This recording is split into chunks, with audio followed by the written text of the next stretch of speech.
Bom, estamos gravando.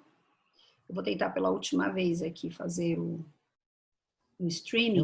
Tem um botão que ele faz streaming direto? Moderno isso. Tem, mas ele não carrega. Ele dá alguma mensagem, Vivi? Não dá, não dá. Sem mensagem. Ele estava funcionando normal e, infelizmente, paciência. Mas estamos gravando, tudo dará certo. Vou mandar uma mensagem para as pessoas que estão ali.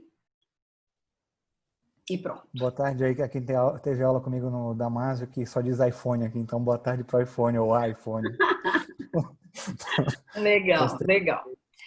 Bom, gente, agora quem não conseguir entrar, infelizmente, a funcionalidade não está compartilhando, tem dia que compartilha, tem dia que não compartilha, então antes das pessoas ficarem chateadas, a gente já está gravando e aí no final eu já coloco imediatamente no YouTube mesmo, né? Então não tem mais como entrar ninguém aqui no momento.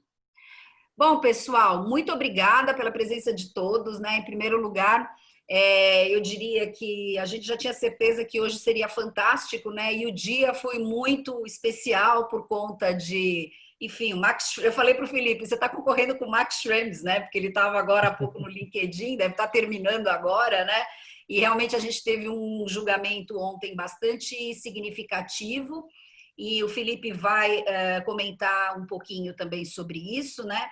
E a ideia dessa masterclass, na sequência das aulas que a gente já tem feito, né, livres, né, e abertas, a ideia, obviamente, vamos dizer assim, transmitir um pouco de conhecimento, né? O Felipe, nós já desenvolvemos alguns projetos em parceria, né?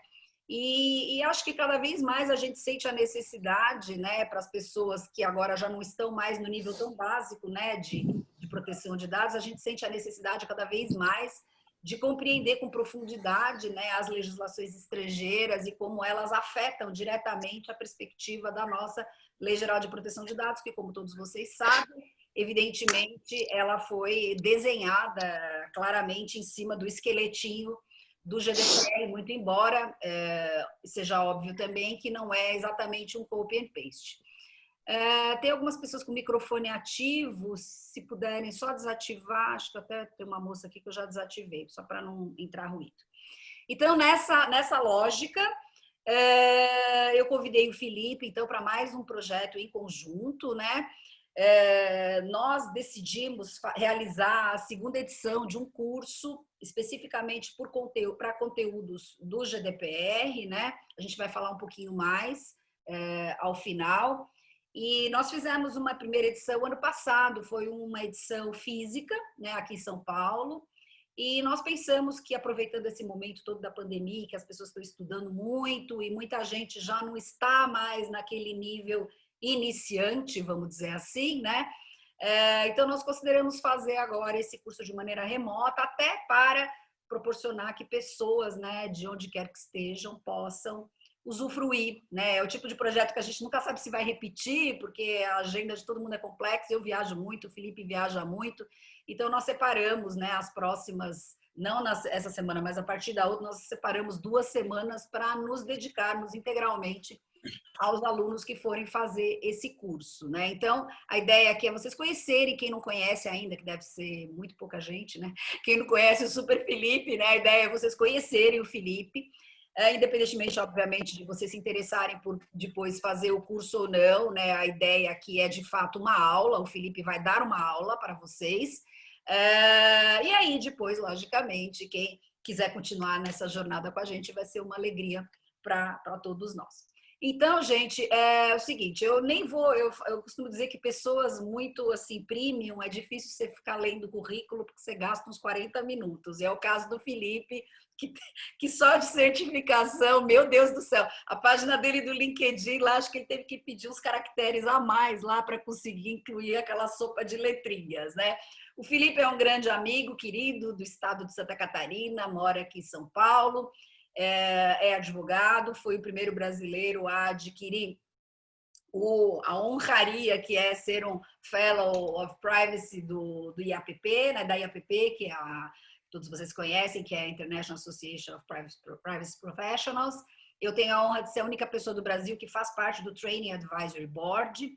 Então, eu e o Felipe, nós temos muita sintonia, né? Não pela ótica da certificação, porque ele é imbatível, né? Mas nós estamos conectados de várias formas, inclusive pela IAPP. Então, Felipe, por favor, seja bem-vindo aqui na nossa aula e, enfim, a palavra está com você. Obrigadíssimo, Vivi. Bom, primeiro de tudo, obrigado a todo mundo que nos assiste. Eu tenho certeza que todos vocês vieram pela Viviane, que é a nossa popstar, a nossa rainha da proteção de dados no Brasil. Especial, Vivi. Eu tenho uma gratidão enorme pela Viviane.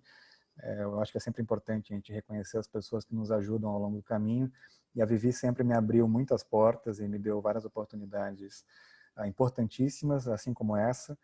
E eu sou extremamente grato, além de ter uma grande admiração e um carinho. A gente já fez vários projetos juntos, tem outros projetos saindo ainda, tem bastante coisa para fazer. Mas obrigado a todos pela participação. Eu vou dividir aqui, ver se eu consigo dividir a minha tela de uns slides que eu preparei. Vamos ver se dá certo.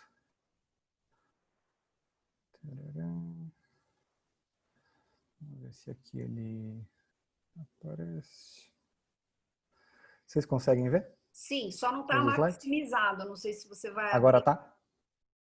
Bom, eu estou vendo os menus, né? Mas... Eu tentei maximizar agora, mas calma aí, deixa eu tentar. Não, mas se não der, deixa assim mesmo. Dá para ver o menu superior. Peraí que vai... Não, agora você cortou. Melhor, eu cortei porque senão vai ficar um monte de aba lá e 500 coisas. Vamos ver se agora... as abas escondem o texto, às vezes é difícil. Agora sim, agora está maximizado. Legal, maravilha. Bom, pessoal, a gente vai falar hoje sobre algumas das principais leis de proteção de dados no mundo. Obviamente é en passant, porque tem muita coisa para falar e no tempo que dá, não dá para discutir absolutamente tudo sobre elas. Fazendo uma breve, para quem não me conhece ainda, então fazendo uma breve apresentação aí, momento pré-pandemia, uma pessoa feliz que não sabia que a pandemia ia acontecer, né, nessa foto mais antiga, mas eu sou sócio do escritório que só trabalha com proteção de dados e privacidade. A gente faz efetivamente só isso hoje em dia, antigamente fazia até outras coisas, mas o mercado cresceu tanto e a demanda é tanta nessa área que hoje em dia a gente só faz proteção de dados. Como a Vi comentou, eu fui o primeiro brasileiro a ser reconhecido como Fellow of Information Privacy. Tem algumas certificações, tanto da IAPP, quanto de Maastricht, quanto da ISACA. Hoje em dia fui coordenador agora de um livro recente, Temas Atuais de Proteção de Dados, para quem ainda não ouviu falar, está lá em pré-venda na RT. No final, para quem participar até o final, tem até um cupom de desconto lá, um easter egg no final da apresentação, e fui um dos coautores do livro coordenado pela Viviane, o LGPD Manual de Implementação. Como a gente não está aqui para falar sobre a minha pessoa, mas sobre as leis de proteção de dados, vamos lá. Eu trouxe aqui para vocês um mapa, esse mapa foi retirado lá do DLA Piper, que é um escritório americano, que tem vários mapas desse na internet, inclusive tem um do CNIL, que é bem interessante. Esse aqui é um que eles montaram de leis de privacidade ao redor do mundo. Nós temos hoje mais de 130 países com leis de proteção de dados. Algumas leis, obviamente, mais robustas, mais pesadas, mais características, outras compreensivas e outras setoriais, mas, de qualquer forma, a gente tem 130 países que têm leis de proteção de dados específicas, ou algum framework relacionado à proteção de dados. No Brasil, a gente vai ter LGPD um dia, talvez mês que vem, talvez ano que vem, ou talvez daqui a uns 5 anos, vai saber. Mas desses outros países tem aqui até uma indicação por cor, quais que são jurisdições que, em tese, têm uma lei mais robusta e uma lei mais limitada ou mais fraca. Obviamente, bem característico que a gente tem União Europeia, tudo em vermelho, aí a gente tem também aqui Estados Unidos, Canadá, parte de Austrália, a China, que também tem leis, às vezes, mais robustas, e aqui leis mais amenas, digamos assim. Hoje eu separei para a gente comentar de 3 países ou 3 regiões, né? Estados Unidos, Reino Unido e Europa. Europa eu vou deixar, está nessa ordem aqui de Europa, Reino Unido e Estados Unidos, mas eu vou fazer o contrário, eu vou do último para o primeiro, e vou deixar, na verdade, a Vivi falar mais do primeiro quando a gente chegar mais na parte final da apresentação. O primeiro país que eu queria comentar com vocês das leis é os Estados Unidos da América. Os Estados Unidos, vocês já devem ter ouvido falar, para quem já está estudando isso há algum tempo, que eles têm um framework setorial. diferentemente da Europa, diferentemente agora do Brasil com a LGPD, que tem uma legislação compreensiva, e compreensiva no sentido que abarca todos os setores da economia, né? Você tem uma lei que é aplicável a todos os setores e a todas as companhias em geral, assim como é o GDPR e a LGPD. Nos Estados Unidos não existe essa lei compreensiva em nível federal. Eles têm legislações setoriais para vários setores específicos. Mas também não é certo dizer que não existe uma lei federal nos Estados Unidos. Você ouve em alguns eventos, você ouve em alguns lugares, algumas pessoas falando os Estados Unidos só tem leis estaduais de proteção de dados. Isso não é verdade, eles têm legislação federal de proteção de dados, só que elas são setoriais, elas não são compreensivas. Isso quer dizer que elas vão ser aplicáveis para alguns setores da economia, enquanto para outros não. E grande parte dos setores mais atuais é pouco regulado. Isso faz com que empresas de tecnologia, por exemplo, não é um setor regulado especialmente nessa área de proteção de dados, embora outros setores sejam. Mas isso quer dizer que existem leis federais nos Estados Unidos sobre proteção de dados. O que falta realmente é uma lei federal compreensiva. Outro ponto que é interessante a gente comentar desde agora é que os Estados Unidos, como já diz o nome do país, são vários Estados Unidos. Só que cada estado tem uma legislação distinta e muitas vezes diversa uma das outras. Existe uma segregação grande entre estados nos Estados Unidos. Quer dizer que, às vezes, a gente tem estados que têm leis muito mais fortes em alguns aspectos, muito mais robustas, e outros que têm legislações mais fracas ou mais amenas. É só a gente perceber que em alguns estados a gente ainda tem penas de morte, nos Estados Unidos da América, e outros não. Grande parte deles já não mais. Mas existe essa diferenciação grande de acordo com os estados. Aqui eu trouxe para vocês conhecerem algumas das leis federais que existem lá. Isso aqui são tudo siglas, depois vocês podem procurar, mas a gente tem o HIPAA, que é o Health Insurance Portability and Accountability Act. Quem eventualmente está participando lá do Privacy Quiz, na semana passada a gente teve uma pergunta que era justamente o que é o P do HIPAA, então agora que vocês já sabem, vocês já viram. A gente tem HITECH, que também é o Health Information Technology and Clinical Health Act. Você tem o FCRA, que é o Fair Credit Reporting Act. Quer dizer, as duas primeiras são relacionadas ao setor da saúde, aplicáveis principalmente a hospitais, clínicas, health providers em geral, então quem é provedor de serviços relacionados à saúde. O FCRA é uma lei relacionada mais a birôs de crédito e birôs de análise de alguns reporting cards que você tem nos Estados Unidos da América, tanto de emprego quanto de background check. É uma lei mais aplicável para essas instituições. A gente tem o DBLA, que é o Graham-Bliley Act, que é relacionado ao setor financeiro, então bancos e instituições financeiras têm que cumprir com a legislação. Temos ali na parte de educação o Family Education Rights and Privacy Act, que é relacionado a quando você pode solicitar informações de registros educacionais. Talvez vocês não conheçam, mas nos Estados Unidos é muito comum que as escolas e as universidades guardem registros que vão além só das suas notas. Existe muito uma prática de você fazer anotações relacionadas a perfis comportamentais do aluno, às vezes se o aluno é muito calado, se é muito extrovertido. Esse tipo de informação muitas vezes é anotado pelos professores ou pelos diretores da escola e fica numa ficha do aluno. Quando você aplica para uma universidade, algumas universidades têm a condição de pedir uma cópia desses registros para identificar mais ou menos qual que é o perfil das pessoas que eles estão avaliando e que vão ser depois admitidas nos processos seletivos das universidades.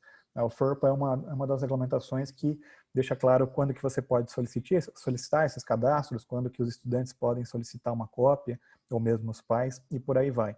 Aplicável somente ao setor de educação. A gente tem o CAN-SPAM, que é uma lei bem conhecida relacionada ao envio de spam, de e-mail, marketing, né, regulamentando quando que você pode enviar, regulamentando que nesses e-mails de spam, é por isso que a gente vê hoje em dia lá aquela ideia de unsubscribe no final, aquele opt-out que tem no final de cada e-mail de spam, veio grande parte dele por conta dessa legislação do CAN-SPAM. Todas essas são leis federais aplicáveis hoje em dia a cada um desses setores que a gente está comentando aqui para vocês terem de registro. Mas vamos ao que interessa a nossa legislação, que a gente vai falar um pouco mais, que é o California Consumer Privacy Act, o famoso CCPA. O CCPA, como já diz, é uma legislação estadual específica do estado da Califórnia. Quando o CCPA foi inicialmente discutido e quando as regras começaram a ser debatidas, tinha-se uma ideia de que o CCPA traria algumas obrigações, alguns direitos comparados ao GDPR. Ela não é uma lei tão similar ao GDPR, embora traga alguns direitos relacionados que você encontra também no GDPR. Aqui eu trouxe alguns pontos principais do CCPA para a gente conhecer. O primeiro deles é a parte de aplicação do CCPA. Assim como o GDPR, o CCPA é uma lei que também tem uma aplicação extraterritorial, e assim como o LGPD. Isso é curioso de a gente identificar que ao redor do mundo a gente tem cada vez mais leis com uma aplicação extraterritorial. Os Estados Unidos, inclusive, gostam muito dessa ideia de aplicação extraterritorial, justo para tentar fazer valer as suas legislações. Quem eventualmente já trabalhou com compliance sabe que o FCPA é uma lei muito famosa de compliance, que também tem uma aplicação extraterritorial. Se não me engano, uma das primeiras leis dos Estados Unidos que teve essa aplicação extraterritorial, que quer dizer que mesmo em organizações que não são sediadas nos Estados Unidos ou que não estejam baseadas lá, precisam cumprir com a legislação. Eu sempre fui, ainda sou um pouco crítico dessa ideia de aplicação extraterritorial, porque em alguns casos é difícil de você imaginar como que você vai, de fato, realizar o enforcement dessa prática, né? Se você tem, digamos, uma organização que não está baseada na Europa e não cumpre com a ideia de ter um representante lá, quer dizer, não cumpre com o GDPR, e comete uma infração, como é que um organismo europeu vai conseguir chegar nessa, digamos, uma empresa brasileira? Tem uma dificuldade grande de você conseguir praticar que a partir do momento que a lei tem essa aplicação extraterritorial, se você porventura está lá dentro do escopo, está sujeito à legislação, você precisa cumprir com a legislação. E o que diz o CCPA nesse ponto de escopo de quem está sujeito à legislação? Ele diz que a lei é aplicável a business, ele faz uma definição lá do que são business, na maioria das vezes empresas, então tem desde uma empresa individual a uma empresa, o que seria lá uma limitada, o que seria uma SA, em comparativos nos Estados Unidos, e empresas que objetivem lucro, quer dizer, não são empresas que são sem fins lucrativos, mas empresas com fins lucrativos e que processem dados pessoais de consumidores, tá? E que façam ali os negócios no estado da Califórnia. E ele tem 3 hipóteses, que são as hipóteses que a lei se aplica para essas empresas, que são empresas com fins lucrativos, que obviamente processem dados pessoais e que façam negócios no estado da Califórnia. A primeira hipótese de aplicação do CCPA é quando a organização tiver um faturamento bruto maior que 25 milhões de dólares. Se você tiver um faturamento bruto maior do que esse, e obviamente você processar dados pessoais com negócios no estado da Califórnia, você precisa cumprir com o CCPA. O segundo ponto de hipótese que você também precisa cumprir com o CCPA é quando a organização comprar, vender, receber ou compartilhar para fins comerciais, isoladamente ou em conjunto com outras organizações, informações pessoais de mais de 50 mil pessoas, casas ou dispositivos por ano. A gente vai ver no próximo slide um pouco dessas definições que estão aqui sobre casas, dispositivos, pessoas é mais fácil, né? Mas você tem esse número agregado de mais de 50 mil pessoas, quer dizer que se você comprar ou receber informações para fins comerciais de mais de 50 mil pessoas no ano, você também precisa cumprir com o CCPA. E a gente tem uma última hipótese de cumprimento com a legislação, que é relacionada quando você tem mais de 50% do seu faturamento, que é proveniente da venda de dados pessoais de consumidores, né? Então, ainda que você não tenha um faturamento bruto maior que 25 milhões, ou que você não trate ali dados de mais de 50 mil pessoas por ano, se o seu faturamento tiver como origem a venda de dados pessoais desses consumidores do estado da Califórnia, mais de 50% do seu faturamento, você também precisa cumprir com essa legislação. Aqui no próximo slide, algumas definições que a própria lei traz. A primeira que é importante é a ideia de consumidor. Embora a lei fale assim, California Consumer Privacy Act, a ideia de consumidor não é bem a ideia de consumidor que a gente tem aqui no Brasil, não é aquela ideia de CDC, não é de destinatário final, nem de nada disso. A ideia de consumidor para fins da legislação do CCPA é a pessoa natural que seja residente no estado da Califórnia. E daí a gente entra na ideia de o que é um residente do estado da Califórnia.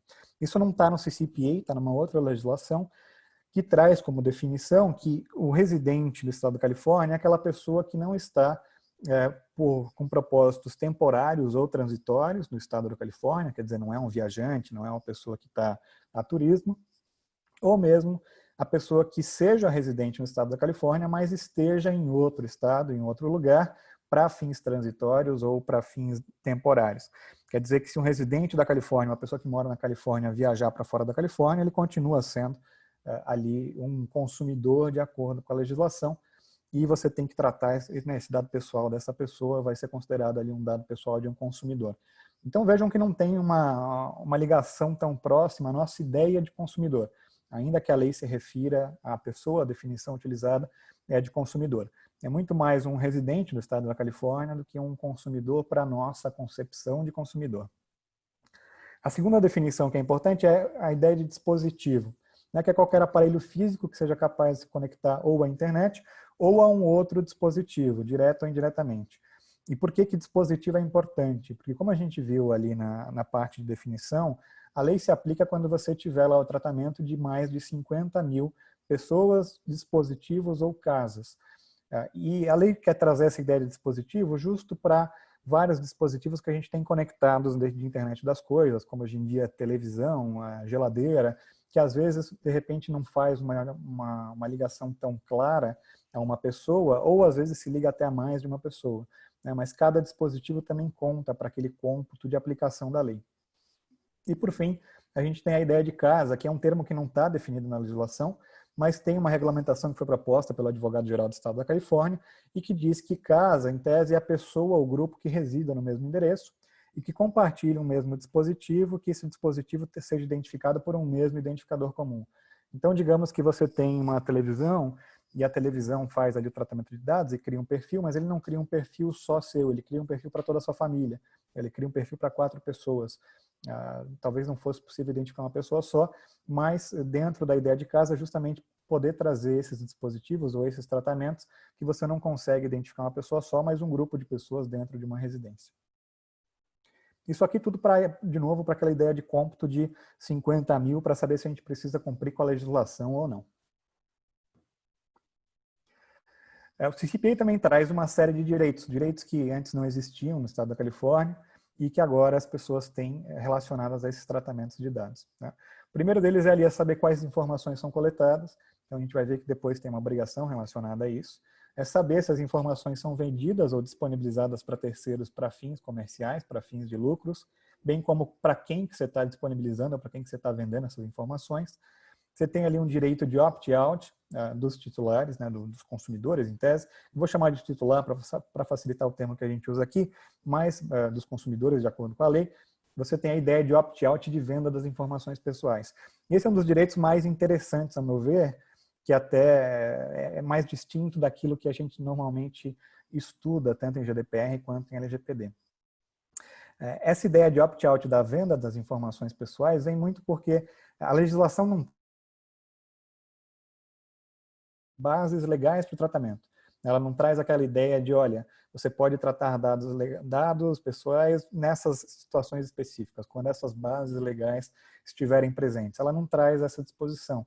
Quer dizer, você tem uma liberdade em tese maior de tratar dados pessoais, mas você tem uma série de direitos, como esse de você, o consumidor, fazer o opt-out da venda das suas informações.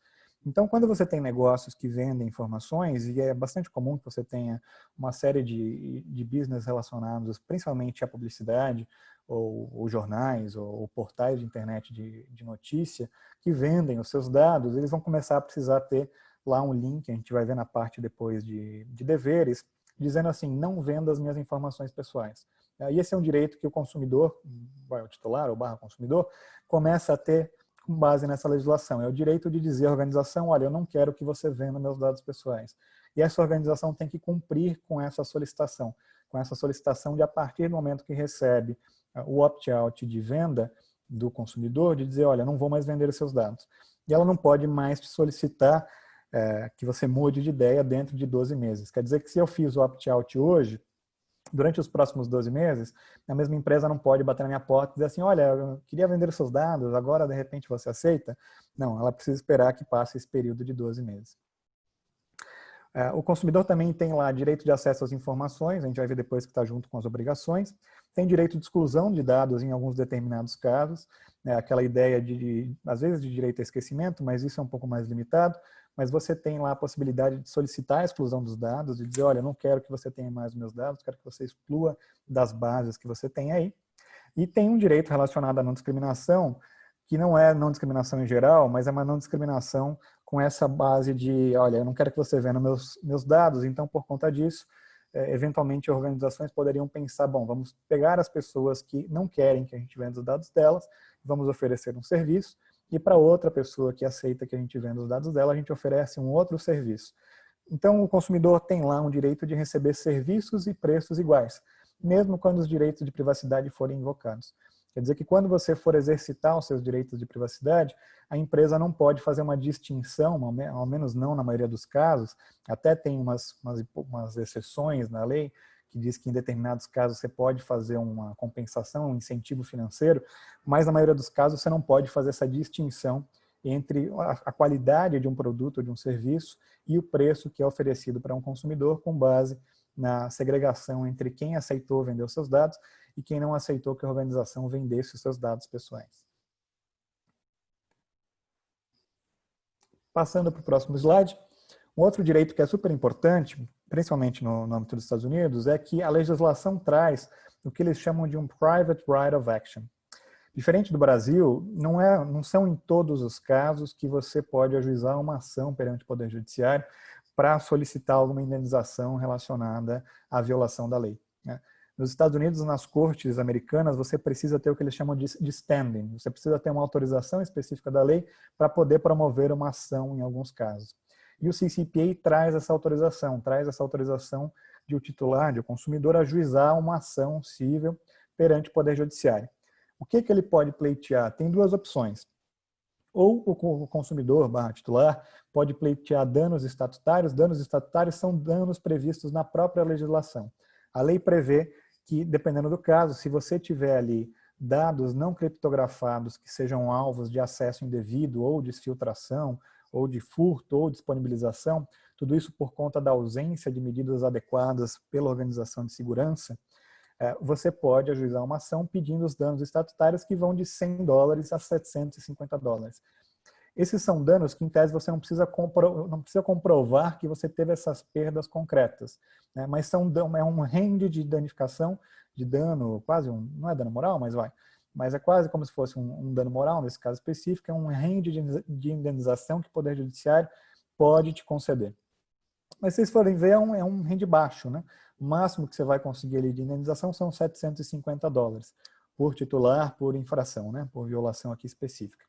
Ou você também pode ajuizar uma ação pedindo danos concretos, que são aqueles danos comprováveis. Se você conseguir comprovar que, olha, por conta desse vazamento específico, dessas informações que foram roubadas e que eu sofri algum tipo de problema, se você conseguir comprovar que isso te trouxe perdas financeiras e obviamente, assim, estipuladas claramente, definidas claramente, você consegue também solicitar a indenização desses danos concretos.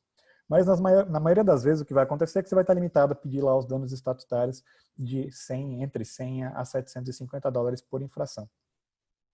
Tem uma outra parte que é importante, que é a seguinte, relacionada a esse Private Right of Action. Você precisa, como titular, como consumidor, você precisa dar um aviso prévio à empresa de 30 dias, antes de você ajuizar uma ação relacionada a esses danos estatutários, né? Se você quiser perseguir danos estatutários no Poder Judiciário, você tem que fazer um aviso prévio à empresa dizendo, olha, eu acredito que houve uma violação à lei nesse ponto aqui, e você tem um prazo de 30 dias para curar essa violação, para a organização eventualmente sanar essa violação, se isso for possível. Se porventura, dentro desse prazo de 30 dias, a organização não conseguir curar essa violação, ela não conseguir sanar essa violação específica que você está alegando, daí sim você pode solicitar no Poder Judiciário, entrar com uma ação no Poder Judiciário, solicitando essa indenização de $100 a $750.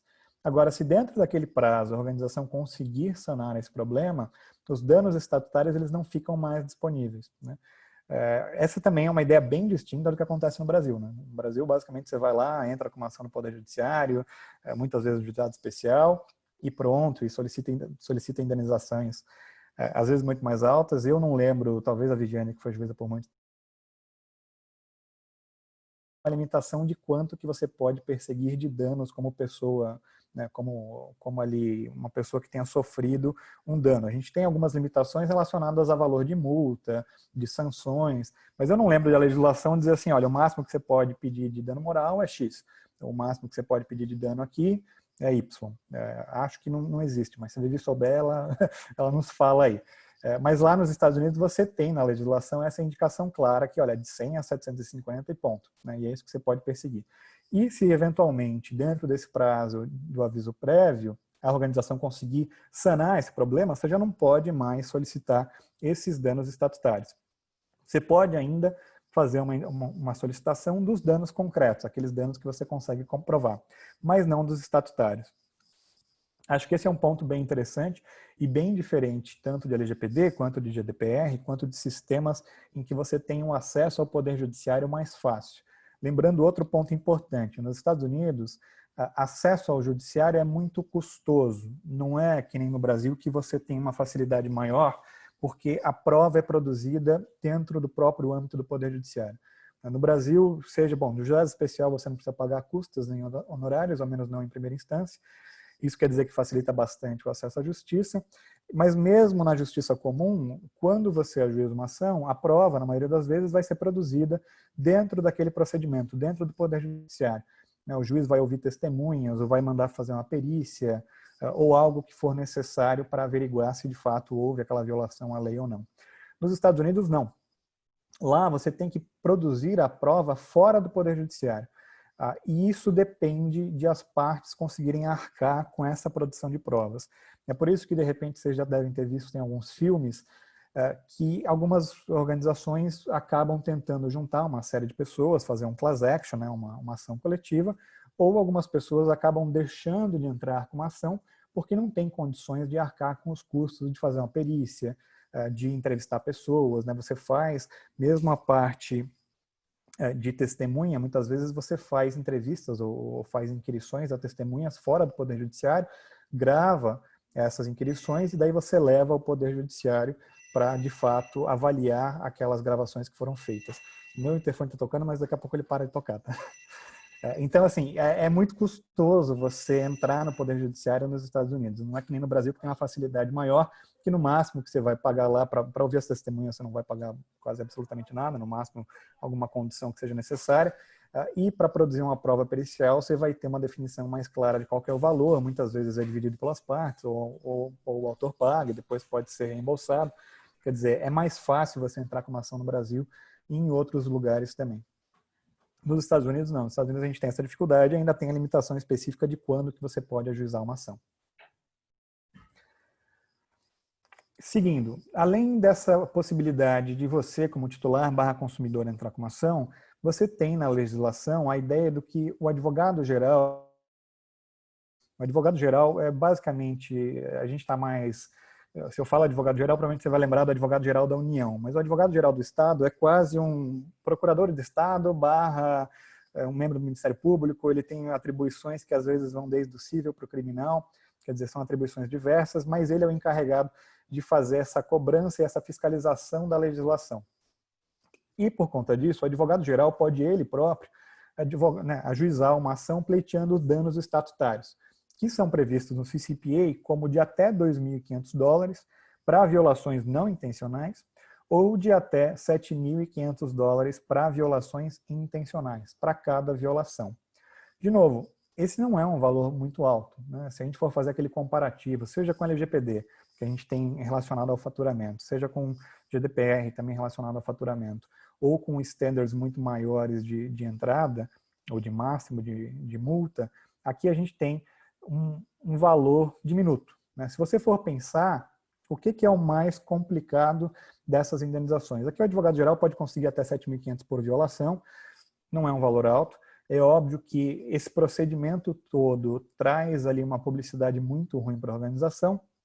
E aqui, voltando rapidamente, na parte dos danos estatutários por titular e por consumidor, o que traz maiores preocupações às organizações são as chamadas ações coletivas, as class actions, porque lá você consegue juntar uma série de titulares e tentar reconhecer uma classe específica, uma coletividade específica para entrar com uma ação.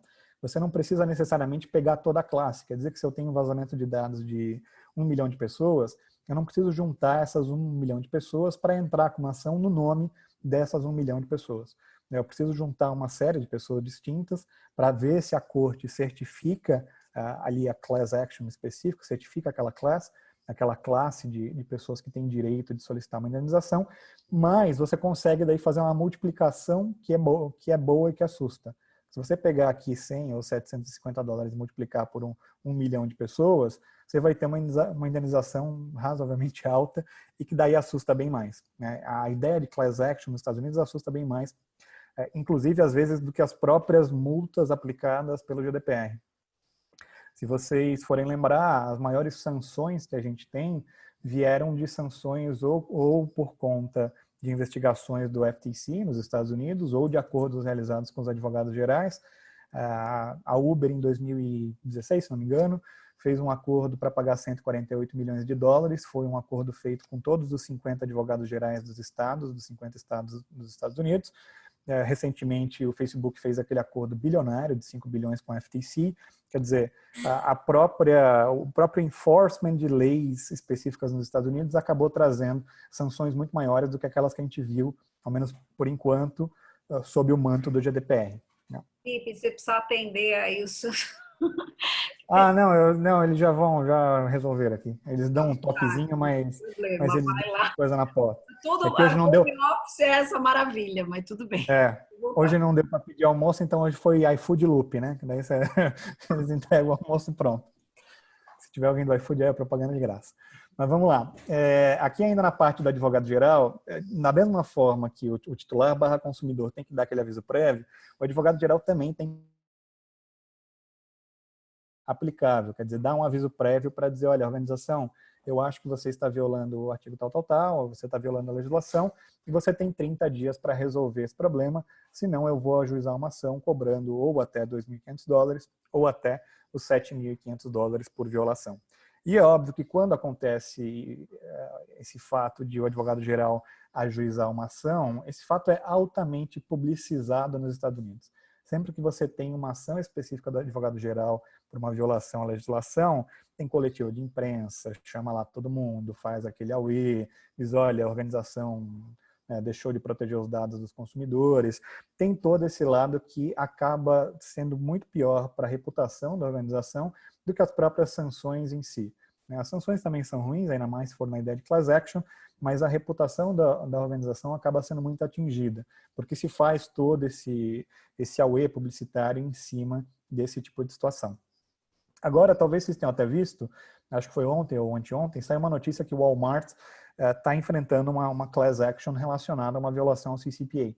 Acho que vai ser uma das primeiras class actions logo depois do período de enforcement, relacionadas ao CCPA, vamos ver no que vai dar. De novo, uma class action precisa ser reconhecida, é um procedimento longo para ser reconhecida, ainda tem todo um trâmite até a class action poder ser admitida, mas se for admitida, eu não vi quantos titulares estão envolvidos, quantos consumidores estão envolvidos, isso pode chegar num valor razoável e obviamente para o Walmart, que não se gostaria de pagar, né?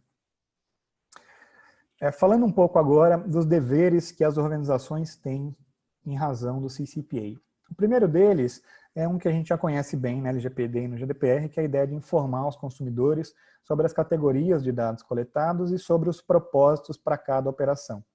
Então, você precisa ter lá ou uma política de privacidade no site, ou algum aviso específico, ou se você tem um aplicativo, antes de baixar o aplicativo tem que ter uma informação relacionado aí quais que são as categorias de dados coletados e os propósitos dessas coletas.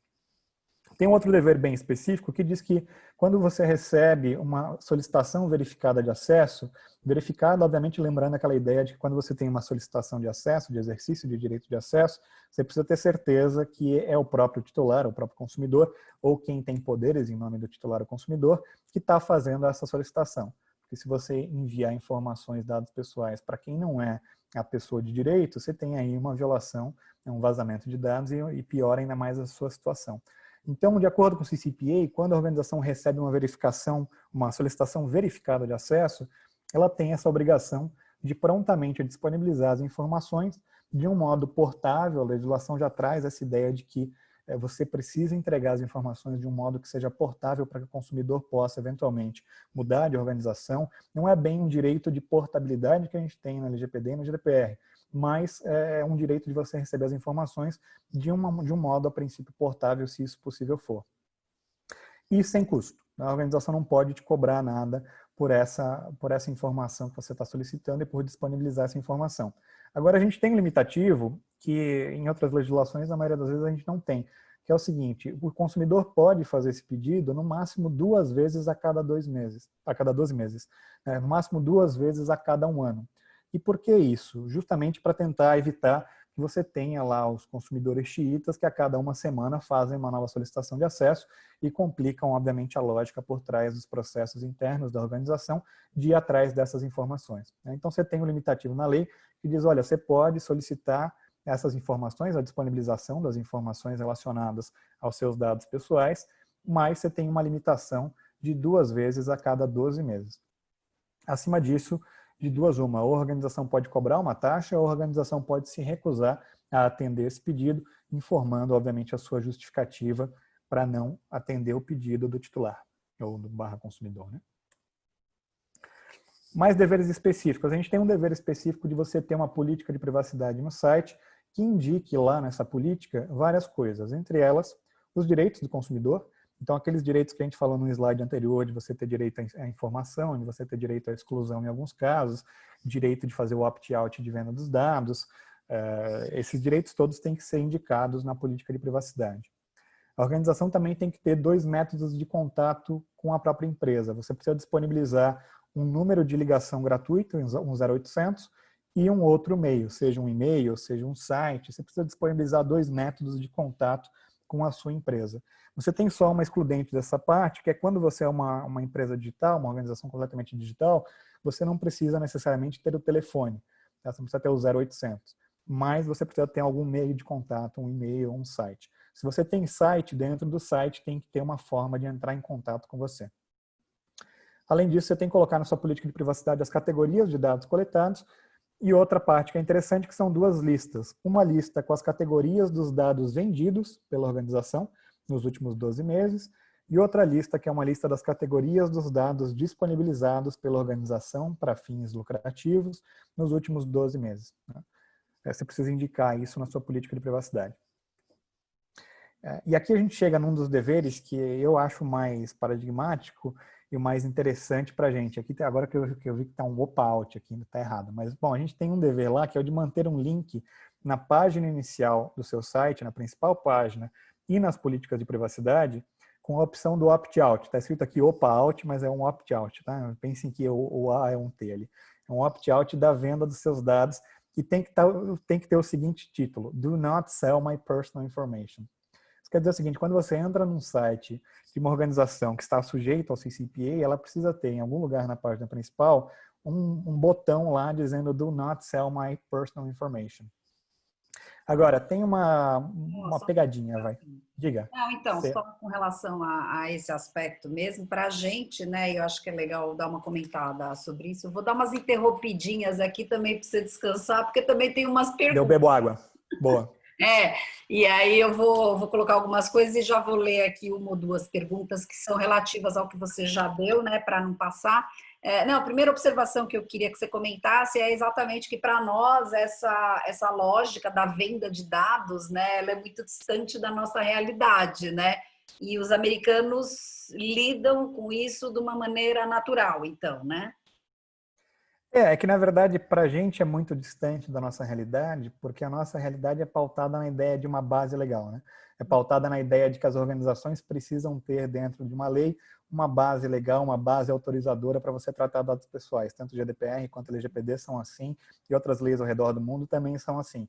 Elas trazem lá, na verdade elas quase que fazem uma exceção, né?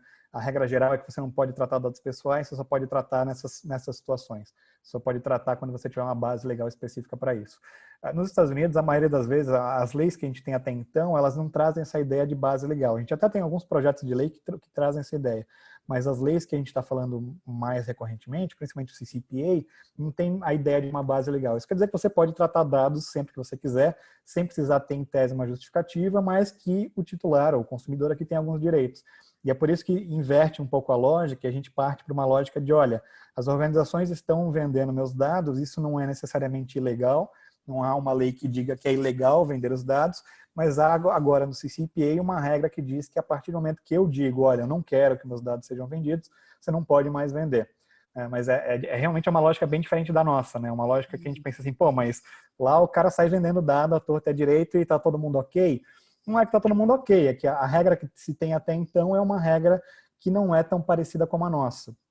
E daí a gente pode fazer várias interpretações. A gente pode fazer a interpretação de que a gente adotou um padrão de lei mais compreensivo e mais rigoroso, né? Quer dizer, uma lei mais rigorosa de que você só pode tratar dados dentro de certas opções que a própria lei dá.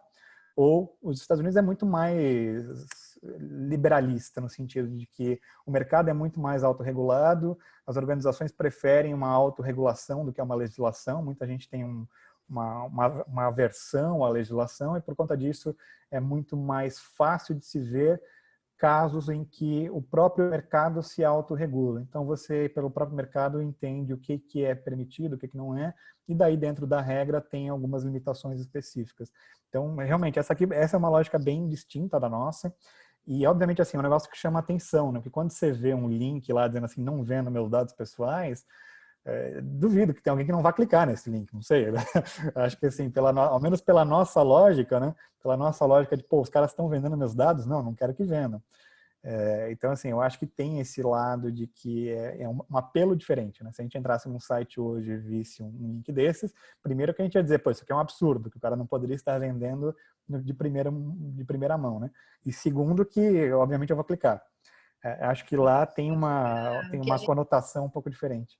O que a gente estranha é justamente que dependa do ato do titular, né? Aquilo que para a gente intuitivamente já, obviamente, não seria permitido, até com a questão do compartilhamento com relação ao prévio consentimento, né? E a gente nem está falando de compartilhamento gratuito, a gente está falando de um compartilhamento oneroso, né? Porque é venda, então é mais surpreendente ainda, né? Enfim. Tem uma pergunta aqui do Uderlândio, só para alinhar conforme você vai avançando com a matéria. Ele está perguntando o seguinte: no que se refere à autocomposição, se ela deve ser homologada na justiça ou na autoridade, que seria a autoridade reguladora do CCPA, né, a autoridade, né, de proteção de dados, vamos dizer, né, relativa ao CCPA, e se essa autocomposição, se ela, para utilizar as palavras dele, se ela curaria a violação.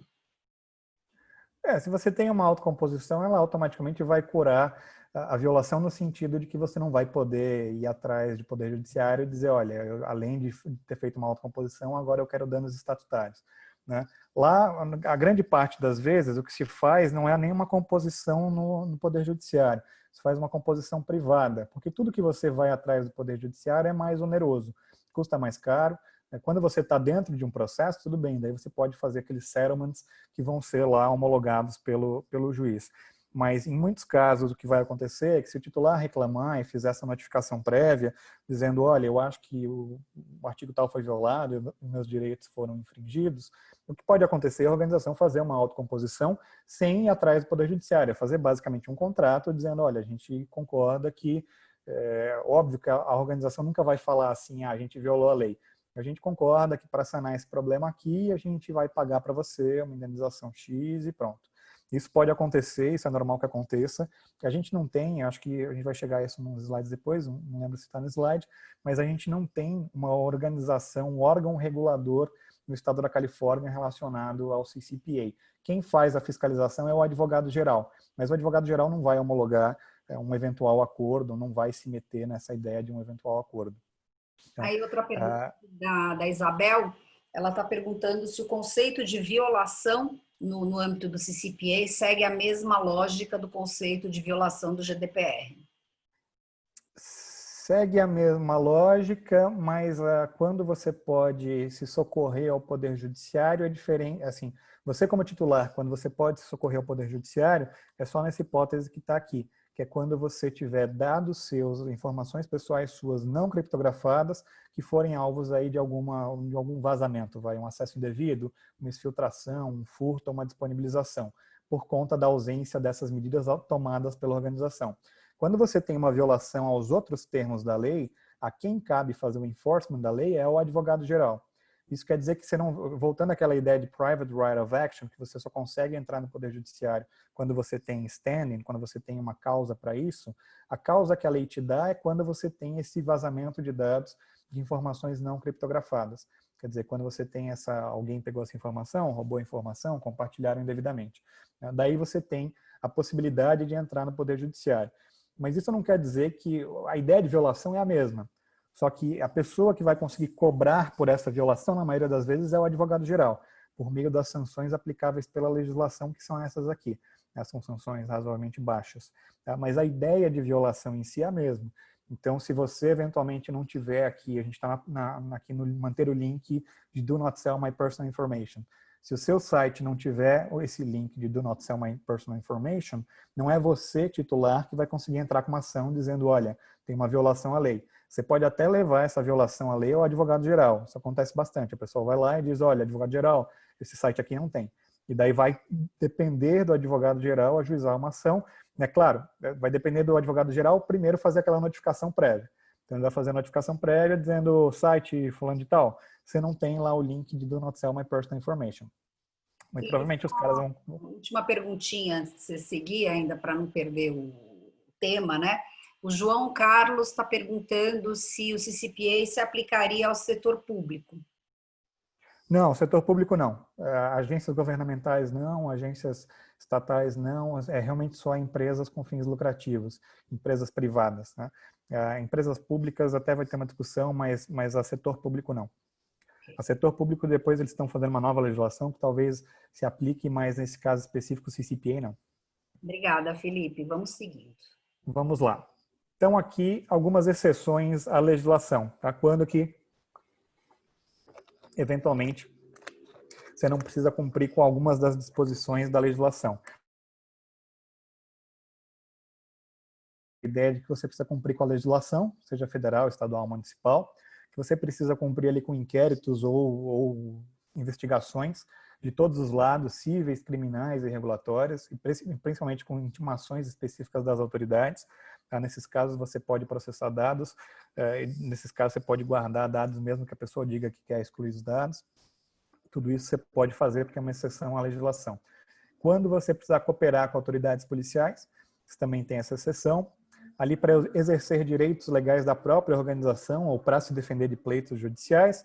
Quando você trata informações de-identificadas, as que a gente chama de anonimizadas ou agregadas, né, quando você tem informações que não conseguem de fato identificar direto ou indiretamente o consumidor. E você pode ainda coletar ou vender informações se todos os aspectos dessa operação ocorrerem fora da Califórnia. Lembrando que a ideia, isso aqui é uma lei estadual, uma lei que se aplica a negócios realizados na Califórnia. Então isso não é uma lei que se aplica a qualquer negócio nos Estados Unidos. E daí tem um ponto interessante. A gente comentou aqui antes, que é aquele link de colocar lá Do Not Sell My Personal Information na sua página inicial ou mesmo na sua política de privacidade. Como essa é uma legislação que se aplica somente aos negócios conduzidos na Califórnia, se você eventualmente tiver dois sites, um site direcionado a quem seja residente da Califórnia e um site direcionado aos residentes dos outros 49 estados dos Estados Unidos, você só precisa colocar esse link aqui do Not Sell My Personal Information no site direcionado aos residentes da Califórnia. Tá? Não precisa estar no seu site, você tem um site global, então hoje se a gente tentar entrar num site de uma organização que tem negócios na Califórnia, muito provavelmente vocês não vão ver o link de Do Not Sell My Personal Information. Isso não quer dizer que ele não tenha sido colocado no site que é acessado especialmente por residentes da Califórnia. Eles conseguem fazer essa identificação de geolocalização, muitas vezes por IP, de onde que você está vindo. Claro que se você usa lá um VPN, se você usa um Tor da vida, não vai ter uma precisão exata, mas você só tem a obrigação de manter esse link nas páginas direcionadas a residentes da Califórnia. E é por isso que, em muitos casos, a gente não vai nunca ver um link desse, a não ser que você vá para a Califórnia e acesse de lá. Aqui um ponto final sobre o CCPA, é que o CCPA entrou em vigor, o CCPA tem também a mesma ideia do GDPR, que é aquela parte de entrada em vigor assim meio segregada, né? Você tem a data de entrada em vigor, que é o dia 1º de janeiro de 2020, e a data de enforcement, que foi agora dia 1º de julho de 2020. Ainda estão sendo avaliadas as regulamentações ao CCPA. O advogado-geral propôs regulamentações ao CCPA, e daí tem um órgão regulador que faz a avaliação de regulamentações. Então, essas regulações específicas ainda estão sendo avaliadas, mas o enforcement já começou, e é por isso, inclusive, que a gente tem essa ação aí contra o Walmart relacionada a violações ao CCPA. Né? Quer dizer, uma outra lei que entrou em vigor esse ano, e a nossa LGPD, vamos ver, né? Muito bem. Passando um pouco, deixa eu ver, tem mais alguma pergunta aqui de CCPA? Eu não vi aqui o chat. A Célia está perguntando, o pedido do titular de que seus dados não sejam vendidos compreende apenas a empresa que coletou os dados diretamente desse titular ou das organizações que possam ter comprado os seus dados posteriormente?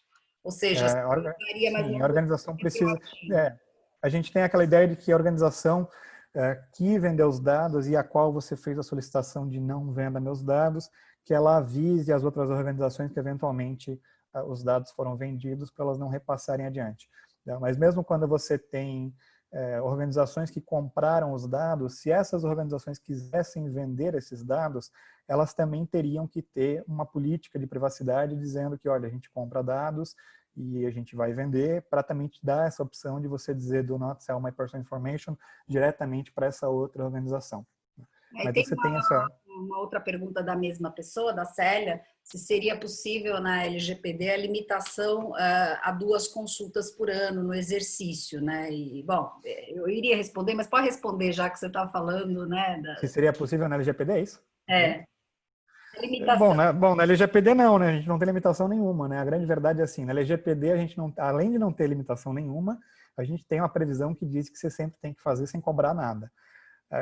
Agora, particularmente assim, a minha visão, e eu acho que isso possivelmente depois a NPD vai ter que fazer algum tipo de regulamentação específica, colocando algum tipo de limitação, e não é um negócio assim, limitação porque eu não vou poder exercer meus direitos. Não, é algo que seja razoável, né? Imagina que você tem aí um titular xiita, com todo respeito aos titulares xiita, que vai lá e que todo dia faz uma nova solicitação de acesso e que vai acabar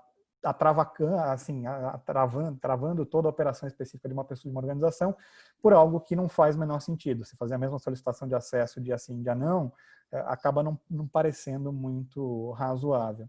Mas, pela nossa lei, a gente já pode fazer isso. Se eu quiser, eu posso todo dia mandar lá uma solicitação nova para todas as organizações que eventualmente eu contrato, então um TIM, claro, qualquer coisa assim, e ninguém vai poder me cobrar nada por isso. Eu acho que... Já dando o spoiler do nosso curso do GDPR, tem regramento específico com relação a isso, justamente para delimitar os abusos, né, Felipe? Exatamente. Eu acho que a ideia é essa, né? Assim, a legislação te traz uma série de direitos super importantes e que precisam ser trazidos, né, GDPR, LGPD, CCPA também, dependendo do caso, mas o que eu acho que a gente tem que avaliar é o seguinte, a ideia não é que elas tragam direitos para a gente abusar desses direitos. A ideia é que realmente aumente o controle do titular, mas a lei não serve para também impedir negócios e fazer com que você possa abusar, às vezes até de má fé, o que acontece em muitos casos no Brasil, inclusive de poder judiciário, o cara que não sofreu dano nenhum, mas vai lá e entra com a ação que não tem nada a perder. Eu acho que esse tipo de... A gente tem que ter, assim como tem no GDPR, algum tipo de limitação, dizendo, olha, quando a gente vai falar isso depois, mais para frente no curso do GDPR, mas quando a solicitação é manifestamente infundada, faz sentido você precisar, né, responder um negócio desse. Faz sentido você perder tempo e perder dinheiro e ter que responder um negócio desse e não poder cobrar absolutamente nada. Bom, acho que de CCPA não temos perguntas, então posso tocar aqui, né? Tem alguém com o microfone ligado, por favor? Vamos lá. Vamos lá. Bom, vamos seguir aqui para a parte seguinte, que eu coloquei aqui, que são as leis específicas do Reino Unido. E por que Reino Unido? Em primeiro lugar, O Reino Unido tem uma legislação de proteção de dados desde 1984. Eles têm o que é chamado do UK Data Protection Act desde 84, né? Ou antes mesmo até da Diretiva de 95. Quer dizer, eles já tinham uma legislação desde 84 relacionada à proteção de dados. Depois, essa legislação foi alterada em 98 para implementar as regras da Diretiva de 95, e agora ela foi alterada de novo em 2018, e a gente começou a ter o Data Protection Act de 2018, que entrou em vigor, curiosamente, na mesma data do início do enforcement do GDPR, que é 25 de maio. Eu sempre falo, eu vivi da risada, que eu sempre falo que é meu aniversário e tal, no dia 25 de maio, só para vocês lembrarem, mas é a mesma data que o Data Protection Act de 2018 entrou em vigor. Por que que a gente está falando de Reino Unido? Principalmente por conta, para quem está com o microfone aberto, se quiser não dar Acho eco. que Patrícia, você pode... Não é a Patrícia está... Mas vamos lá, a gente está falando do Reino Unido aqui porque até recentemente o Reino Unido fazia parte da União Europeia. Isso quer dizer que aplicava-se o GDPR, obviamente tirando as derrogações. Com a saída do Reino Unido da União Europeia, com o Brexit, a gente tem uma série de implicações. A primeira delas é que o GDPR não é mais a lei em vigor sobre proteção de dados no Reino Unido. O Reino Unido agora vai se pautar basicamente no Data Protection Act e nas outras leis específicas, algumas de law enforcement, algumas relacionadas a pontos mais específicos. Mas já não é mais o GDPR que vai passar a regular a situação de proteção de dados no Reino Unido. O outro ponto que também é interessante é que o Reino Unido tem a autoridade supervisora que é a mais cooperativa de todas elas da União Europeia, ao menos as que eu conheço mais a fundo. O ICO, que é o Information Commissioner's Office, é efetivamente uma autoridade quase pró-mercado. Por que eu digo quase pró-mercado? O ICO é super aberto a responder consultas do mercado, das empresas, e ele é super aberto a trabalhar com as organizações quando elas têm algum problema específico. Eu tive a chance de trabalhar no Reino Unido por um período curto, no escritório de advocacia que também fazia muito proteção de dados, e eles basicamente entravam em contato direto com o ICO quando tinham algum problema, e o ICO de fato tentava entender a situação no lugar de ser uma autoridade que simplesmente vai dizer lá, você violou a legislação e a gente vai te multar. Não, eles realmente têm uma postura mais cooperativa, de olha, vamos tentar entender a situação, ver o que vocês fizeram, o que deveriam ter feito e como que eventualmente a gente consegue resolver esse problema. Óbvio que o ICO também aplica sanções, se a gente for avaliar as sanções mais altas, que ainda não são definitivas, mas se forem definitivas nos patamares que foram aplicados, são sanções que foram intentadas pelo ICO, tanto a sanção da British Airways quanto a sanção da Marriott, que ainda não foram definitivas, porque o ICO não bateu o martelo, ainda está avaliando as defesas das organizações, são as multas mais altas, se forem definitivas, aplicadas ainda lá no manto do GDPR. Agora lembrando que a gente vai ter basicamente um manto do Data Protection Act de 2018. Então, por conta disso, eu separei aqui, para a gente conversar brevemente, algumas distinções entre o Data Protection Act do Reino Unido e do GDPR. Porque lembrando, o Data Protection Act basicamente foi a implementação, não que seja necessária a implementação, mas basicamente foi uma implementação do GDPR no Reino Unido, com algumas diferenças relacionadas às derrogações do GDPR. A gente vai ver depois que são aquelas possibilidades que os Estados-membros têm de alterar uma parte específica da legislação. Então aqui o Data Protection Act, o que ele tem de diferente, principalmente do GDPR? Começo aqui comentando sobre a idade para consentimento por crianças. Ela é menor do que no GDPR. No GDPR, essa idade é de 16 anos. A partir dos 16 anos que a criança pode consentir sozinha. No Data Protection Act do Reino Unido, essa idade é de 13 anos. Quer dizer que a partir dos 13 anos, a criança pode consentir sozinha. Ela não precisa mais do consentimento por parte dos representantes legais, dos pais, ou tutores, ou algo do tipo. Esse é um ponto de diferença. Segundo ponto de diferença, a gente tem uma especificação mais definida sobre aquele direito de não estar sujeito ao tratamento automatizado de dados. Quem já estudou o GDPR sabe que a gente tem, via de regra, um direito específico de você não estar sujeito ao tratamento automatizado, salvo em algumas hipóteses. No Data Protection Act, diz lá que o controlador ele deve notificar o titular, assim que for possível, que uma decisão automatizada foi tomada.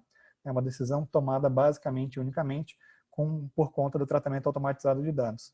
A partir daí, o titular tem um mês para solicitar ou a revisão dessa decisão ou que seja tomada uma nova decisão não pautada no tratamento de dados automatizados. Se porventura ele não solicitar nesse 1 mês, ele não pode mais solicitar. E é por isso que a empresa precisa fazer essa notificação de quando uma decisão é tomada com base em uma decisão automatizada. A partir desse 1 mês, se o titular falar assim, olha, eu quero uma revisão ou eu quero que você tome uma outra decisão, a organização tem 1 mês para responder, que pode ser prorrogada, dependendo do caso, se as solicitações foram muito complexas ou o volume for muito alto, por mais 2 meses. Quer dizer que talvez possa chegar até 3 meses o prazo que a organização tem para responder essa solicitação. Esse é outro ponto que é diferente no Data Protection Act e no GDPR. Mais um ponto interessante, no Data Protection Act, a gente tem algumas restrições aos direitos dos titulares em alguns casos. Tá? Em alguns casos, esses direitos podem ser ignorados, principalmente, como diz lá, que é quando for necessário, quando assim, para atender uma solicitação do titular, para atender um direito do titular, isso fosse impactar seriamente a condição da organização de exercer as suas funções quando o tratamento tiver como finalidade específica fins científicos, históricos, estatísticos e de arquivo. Que até é uma parte que a gente tem depois lá uma exceção específica no GDPR, mas aqui no Data Protection Act, de fato diz que a organização pode eventualmente ignorar alguns direitos específicos se estiver fazendo um tratamento para essas finalidades científicas, históricas, estatísticas ou de arquivo. Essa daqui é uma diferença bem relevante. O Data Protection Act, diferente do GDPR, estabelece sanções criminais. E aqui tem duas coisas que alguém se assuste. As sanções criminais que são estabelecidas no Data Protection Act, a penalidades são basicamente multas. Você não vai para a cadeia, você não vai preso, mas é considerada uma sanção criminal. Então aqui eu coloquei algumas sanções criminais. Obstrução de uma investigação do ICO, quando você eventualmente impede que o ICO faça a sua investigação de uma violação à legislação. Uma declaração falsa em resposta a uma notificação do ICO. Então, o ICO te manda uma notificação e pergunta alguma coisa, e você vai lá e responde falsamente. Quando você destrói ou falsifica documentos, quando você tem uma obtenção ilícita de dados pessoais, que não é de acordo com a legislação, quando você tem lá uma reidentificação de dados pessoais anonimizados ou de-identificados, anonimizados em tese você não conseguiria reidentificar, né? Então aqui basicamente pseudonimizados. E quando você tem alteração de dados pessoais para evitar a disponibilização para o titular, que é aquela ideia de o titular pediu acesso e daí no lugar de você devolver os dados, você diz assim, não tenho porque você excluiu. Você foi lá e daí quando o titular pediu, você disse assim, vou excluir isso aqui, que é melhor do que eu entregar. Isso aqui também é uma sanção criminal. Por que as sanções criminais são interessantes aqui no Data Protection Act? Porque quem pode ser responsabilizado pelas sanções são diretores e inclusive o DPO. Vocês devem lembrar, para quem já estudou tanto o GDPR quanto o LGPD, que o DPO, o encarregado, ele não é responsável pessoalmente pelo não cumprimento da legislação. Se porventura a organização não cumprir com a legislação, a responsabilidade não é pessoal do DPO. Ele pode até internamente ser responsabilizado da empresa, se eventualmente tiver lá uma fé, um dolo, alguma conduta muito descuidada e por aí vai. Mas a responsabilidade pela lei não é dele. Aqui, para as sanções criminais, essas pessoas físicas podem ser sancionadas. Então, os diretores da empresa e o DPO da empresa podem ser responsabilizados pessoalmente pelas sanções criminais. Digamos que é o DPO que vai lá e altera os dados pessoais para evitar a disponibilização. Ele recebe a solicitação e diz assim, putz, eu não vou entregar esses dados aqui porque vai dar ruim, melhor eu destruir isso aqui. E ele vai lá e destrói.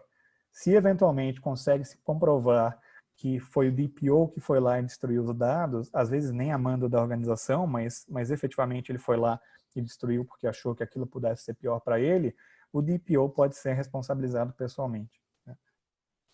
Essa é uma diferença grande no GDPR. O GDPR não tem sanções criminais, assim como a LGPD também não tem sanções criminais.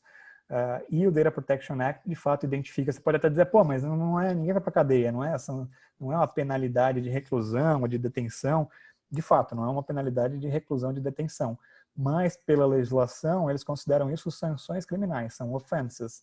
Vão até para o seu, vale para o seu réu primário aí. Vai perder o réu primário por alterar dados pessoais para evitar a disponibilização, não parece a melhor ideia do mundo, né? Outro ponto relevante, que eu acho que talvez seja o último ponto dos slides do Data Protection Act, é a parte de sujeição às cortes. Com a saída do Reino Unido da União Europeia, com o Brexit, eventual questionamento jurídico que a gente tenha sobre a legislação, ele vai estar sujeito somente às cortes do Reino Unido, quer dizer, ao Poder Judiciário do Reino Unido. Isso quer dizer, em outras palavras, que não tem mais sujeição às decisões do Tribunal de Justiça da União Europeia, do CJEU, da Court of Justice da European Union. A partir do momento que você tem o Brexit e que, de fato, você tem a saída do Reino Unido, não tem mais a condição de uma corte do Reino Unido fazer aquele processo de referenciamento de uma decisão ao Tribunal de Justiça da União Europeia para fazer uma avaliação de fundo da legislação, até porque não é mais o GDPR que se aplica. Essa sujeição vai estar basicamente às cortes do Reino Unido. E o outro lado interessante disso é que as interpretações que foram outorgadas até então pela Corte de Justiça, elas podem muito bem ser alteradas.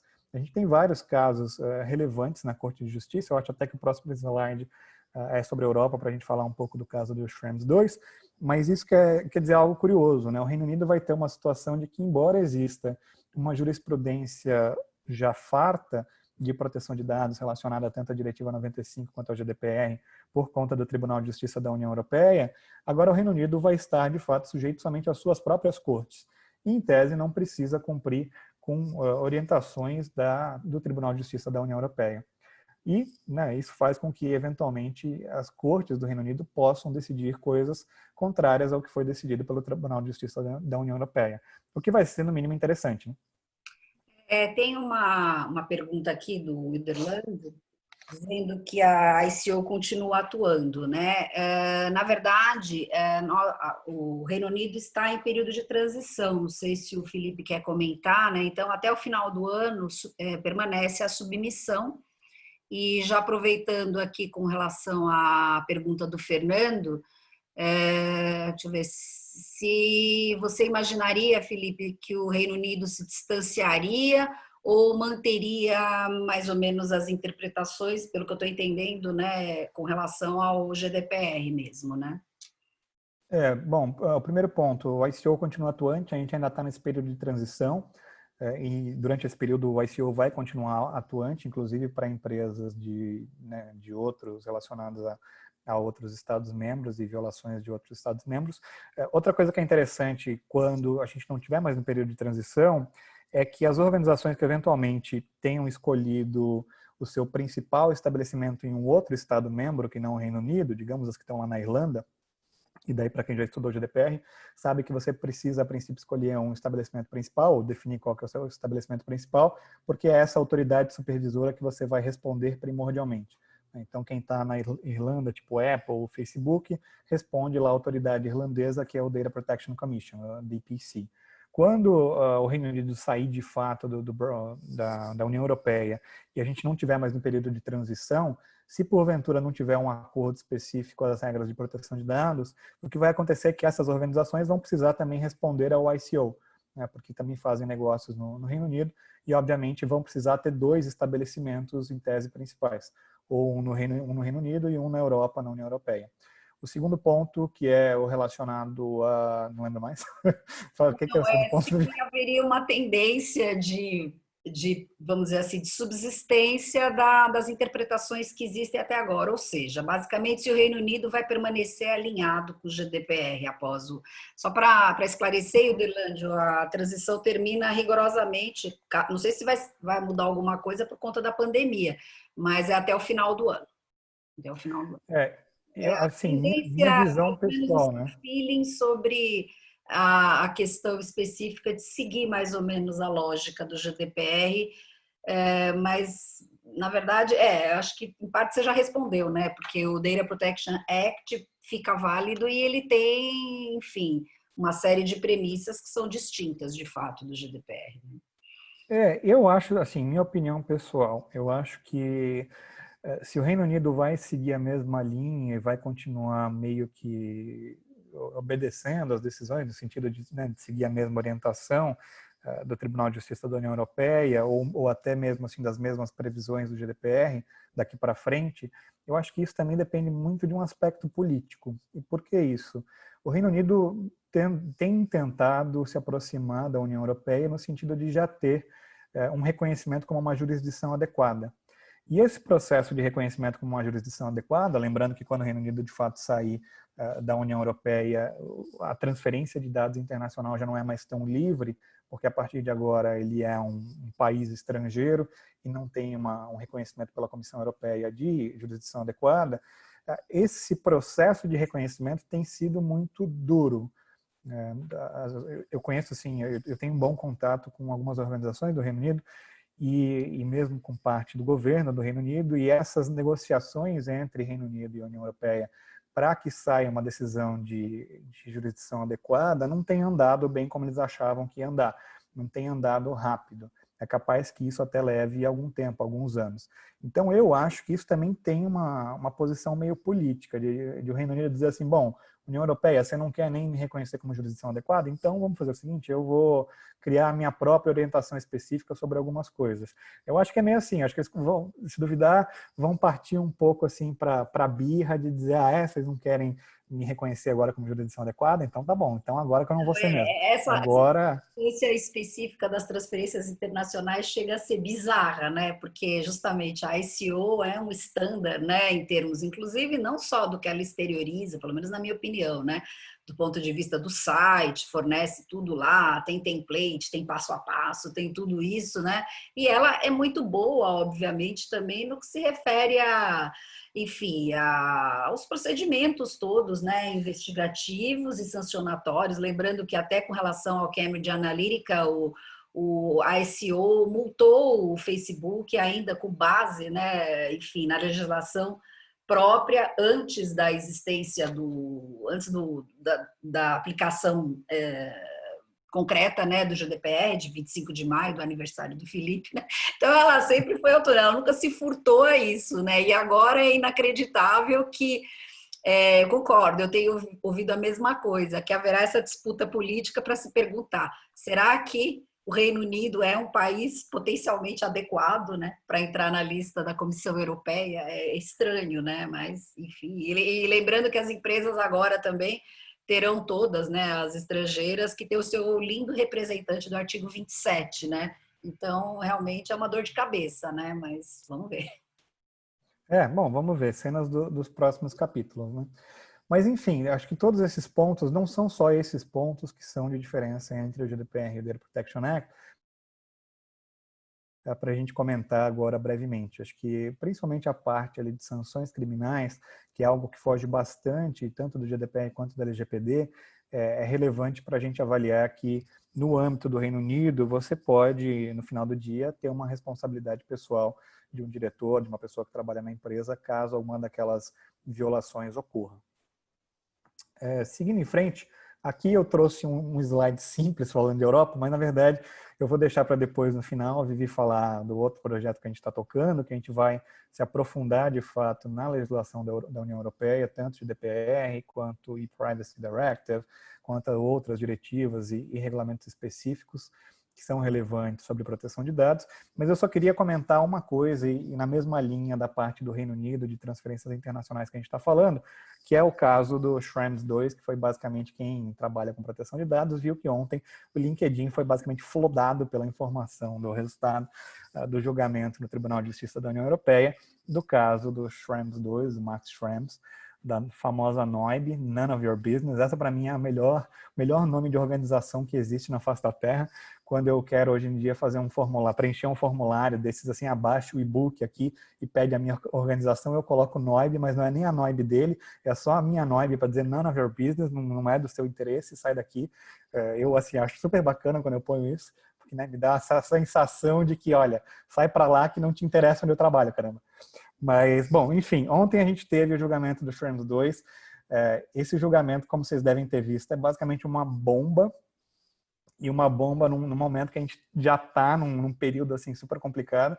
E por que é uma bomba? O Max Schrems já tinha antes, num outro processo, conseguido derrubar uma primeira ferramenta de transferência internacional entre Europa e Estados Unidos, que era o querido Safe Harbor. Acompanha lá o professor Daniel Solow, Ontem ele fez um post que tinha um desenhozinho que era muito bacana. Eu não sei se você viu, Vivi. O primeiro desenho era de um escudinho, não, quer dizer, o segundo era de escudinho quebrado e o primeiro era de um barco afundando, que é a ideia de safe harbor, né, de cais seguro. Então, o Schrems derrubou no Schrems 1 o safe harbor, que era o primeiro método de fazer transferência internacional entre Estados Unidos e União Europeia. Lembrando que os Estados Unidos têm uma legislação muito diferente da União Europeia, que é adequada, mas pela relevância desse mercado, pela relevância dessas transferências, a União Europeia fez dois modelos, né? Inicialmente o modelo de Safe Harbor para conseguir fazer essas transferências e depois o modelo do Privacy Shield. Ontem, a decisão de ontem da Corte de Justiça, ela disse que o Privacy Shield é inválido. E é interessante porque o foco principal desse processo, na verdade, era um questionamento sobre as Standard Contractual Clauses, que são aquelas cláusulas contratuais padrão que a Comissão Europeia ratifica depois que você apresenta. Você apresenta um texto específico de cláusulas contratuais padrão, que é um instrumento documental, é basicamente um contrato, que você utiliza para fazer transferência internacional de dados. Quando a Comissão Europeia ratifica uma Standard Contractual Clause, você tem um documento que você não pode alterar, porque aquela redação é a redação que foi de fato ratificada pela Comissão Europeia, é aquela redação que eles entendem que garante a proteção aos dados pessoais das pessoas nessa transferência. Então, se tem um documento lá que é padrão e que a grande parte das organizações usam para fazer transferência internacional de dados. O questionamento do processo do Schrems 2 era justamente que o Facebook utilizava para fazer transferência para os Estados Unidos, dos dados coletados na Europa, tanto a ideia do Privacy Shield quanto as Standard Contractual Clauses, mas que essas cláusulas não trariam proteção, não trariam proteção de fato à transferência internacional de dados e aos dados pessoais nas mesmas bases do GDPR. E dentro do processo tinha uma outra alegação e um outro questionamento que foi levado ao Tribunal de Justiça pela mais alta corte da Irlanda, lembrando que esse é um processo que a corte local, né, a corte nacional, faz um referenciamento, referencia alguns pontos sobre a lei para o Tribunal de Justiça da União Europeia, e o Tribunal de Justiça dá uma orientação sobre os pontos da lei, não sobre os pontos fáticos em si, mas sobre os pontos da lei. E um dos questionamentos era sobre a validade do Privacy Shield como uma ferramenta adequada para a transferência de dados, justamente por conta de não trazer grandes proteções e justamente por conta de que nos Estados Unidos existem uma série de legislações relacionadas à segurança nacional que permitem que o governo acesse dados com uma facilidade e com uma extensão enorme. Isso vem desde, para quem acompanha essa longa novela, desde as revelações do Snowden, basicamente os Estados Unidos têm um ferramental enorme para acompanhar todas as comunicações que são feitas, vou dizer no mundo, mas às vezes não tudo no mundo, mas tudo que entra e sai nos Estados Unidos com certeza.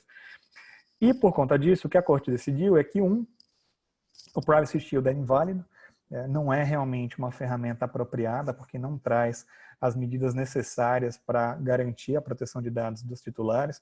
Tem, inclusive, uma menção que o Ombudsman, que é a figura que, em tese, é um semi-regulador nos Estados Unidos, que faz as frentes de como se fosse não é uma autoridade supervisora, mas é a quem, em tese, você pode recorrer se você tem algum problema relacionado à proteção de dados com base no Privacy Shield. O Ombudsman não teria condição de questionar no Poder Judiciário o governo dos Estados Unidos caso houvesse esse tipo de invasão à privacidade, caso houvesse esse tipo de vigilância em massa. Ele não teria essa condição de fazer esse questionamento. Principalmente porque existem cortes nos Estados Unidos, chamadas as FISA Courts, que são basicamente cortes bem secretas. Você não tem muitas vezes sequer acesso. São cortes que o governo consegue levar uma solicitação para uma vigilância específica e que não houve-se a organização do outro lado. Basicamente houve-se o pedido do governo e são decisões assim, de fato secretas, que foram reveladas pelo Snowden também, que ninguém tem acesso. Mas, bom, primeiro ponto, o Privacy Shield foi derrubado. Segundo ponto, as Standard Contractual Clauses não foram derrubadas. O Tribunal de Justiça da União Europeia declarou que elas continuam sendo um mecanismo válido para transferência internacional sob o GDPR, mas deixou claro que cabe às autoridades supervisoras fazerem eventualmente uma avaliação se essas Standard Contractual Clauses trazem realmente proteção aos direitos dos titulares e aos direitos previstos no GDPR.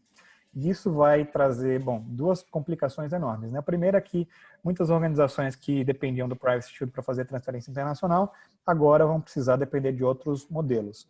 É óbvio que as maiores organizações do mundo, depois do que aconteceu com o Safe Harbor, já tinham meio que um fallback, já tinham ali Standard Contractual Clauses em vigor, mesmo com o Privacy Shield, justamente pensando que se um dia o Privacy Shield caísse, teriam lá as Standard Contractual Clauses para se apoiar. O segundo ponto relacionado às Standard Contractual Clauses, e que é o que eu comentei, que as autoridades supervisoras vão poder fazer uma avaliação caso a caso, se naquele caso específico elas são realmente garantidoras dos direitos dos titulares na outra jurisdição, é que isso vai fazer com que quem for exportar dados, quem for fazer essa transferência internacional, precise fazer uma avaliação prévia, ou prudentemente vá fazer uma avaliação prévia, se as leis do país que você está transferindo dados trazem alguma possibilidade de, eventualmente, você ter ou vigilância pelo governo ou algum acesso indevido e que, eventualmente, não conseguiriam se suportar nas Standard Contractual Clauses. Isso vai dar um trabalho danado. Para quem me acompanha no Instagram sabe, ontem eu postei um negócio que dizia assim, Schrems 2 tem vários resultados. O primeiro é que vai ter 1.200 lives, 5.000 webinars, 14.000 artigos, e vai ter milhares de horas de external counsel. Quem é advogado e trabalha no Reino Unido, na União Europeia com isso, vai ter um monte de trabalho, porque as organizações agora estão saindo correndo para decidir o que vão fazer. Com o Privacy Shield derrubado, tem ontem eu ouvi muita gente falando assim, a gente tem efetivamente uma trade war entre Estados Unidos e União Europeia sobre privacidade e transferência de dados. Por um lado por outro lado eu vi um outro comentário mais sereno. A internet não vai parar de ontem para hoje. As coisas não vão ser desligadas. Assim, efetivamente, as transferências internacionais vão continuar acontecendo.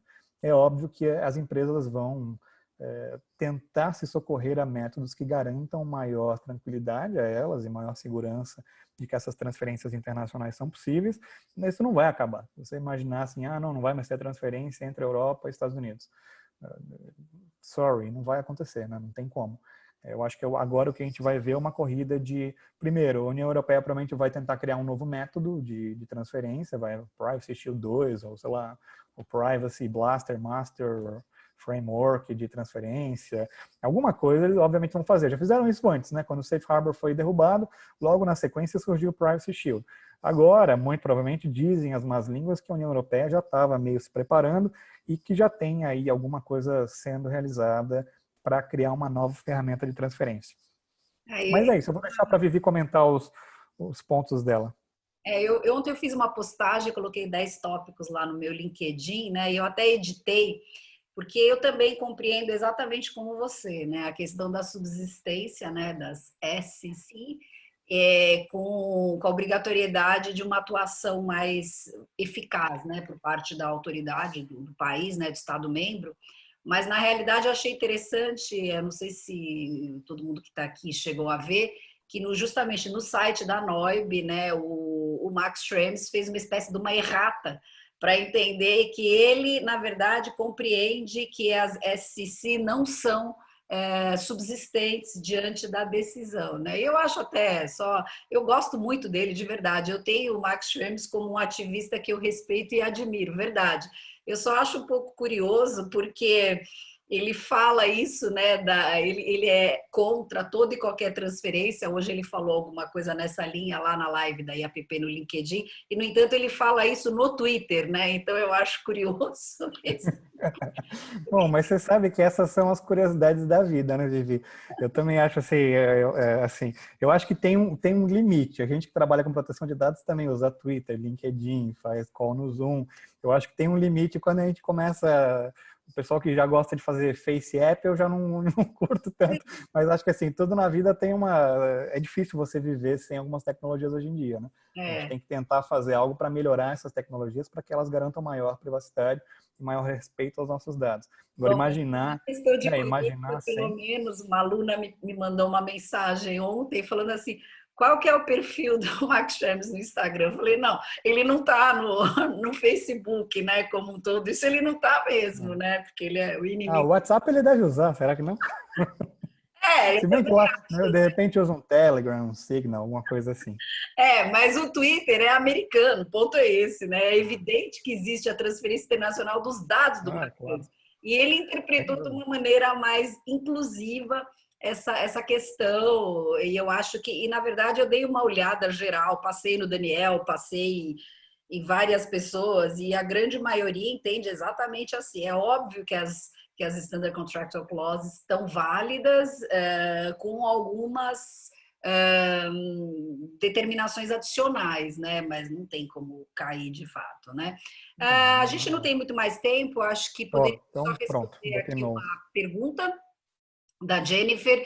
Ela está fazendo um paralelo sobre a decisão de ontem no seguinte aspecto, porque como teria havido uma crítica à atuação da Irlanda, né, de DPC, se na verdade a ausência da nossa autoridade aqui, o que representaria, vamos dizer assim, uma omissão, influenciaria a posição do Brasil em termos de estar enfim, no rol da Adequacy Decision. Eu vou até responder, e aí eu já passo a palavra para o Felipe, e a gente acaba dando aqui alguns detalhamentos finais, né? Eu acho que o Brasil tem tanto problema que esse é apenas mais um tópico, né? Porque justamente os processos todos de inclusão, como o Felipe comentou agora há pouco, com o próprio Reino Unido, né?